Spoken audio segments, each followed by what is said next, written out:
পশ্চিমা দুনিয়া কল্পনাও করে নাই যে ইসলামের নামে একটা রাষ্ট্র বিপ্লব হইতে পারে এই 20 শতাব্দীতে, কিন্তু হইল।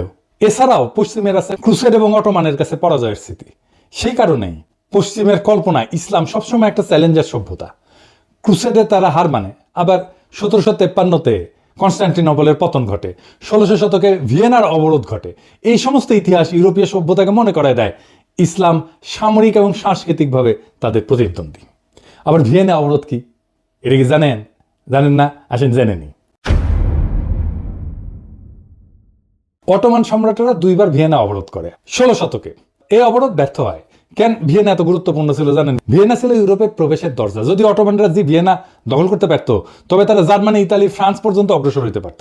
তাই ভিয়েনায় যে অবরোধগুলো হয়েছিল, যেটা ঠেকাই দিতে পারছিল ইউরোপিয়ানরা, সেই জন্যই ইউরোপিয়ান চেতনায় সেটা সভ্যতার রক্ষা হিসাবে স্মরণীয় হয়ে আছে। এবং ভয়েরও কারণ, যদি ভিয়েনা দখল হয়ে যাইত তাহলে তো ইউরোপ মুসলমানদের দখলে চলে যেত। ক্রুসেড পর্ব শেষ হওয়ার পরেও ইউরোপে ইসলামকে চিরশত্রু হিসেবে কল্পনা করা হইতো, মূলত ভিয়েনা অবরোধের মতো ঘটনার কারণে। কিন্তু আধুনিক যুগে ধরেন অটোমান সাম্রাজ্যও নাই এবং ইসলামী শক্তি বিভক্ত, তারপরেও ভেতরে ভেতরে পুনর্জাগরণ বা বিপ্লবের একটা আশঙ্কা পশ্চিমের আছে। আর বিপ্লব তো হয়ও ইরানে। এবং আরেকটা কারণ হইতেছে খুব গুরুত্বপূর্ণ, যে পশ্চিমা সভ্যতার যে সংকট, তার কোনো সমাধান দিতে পারেনি।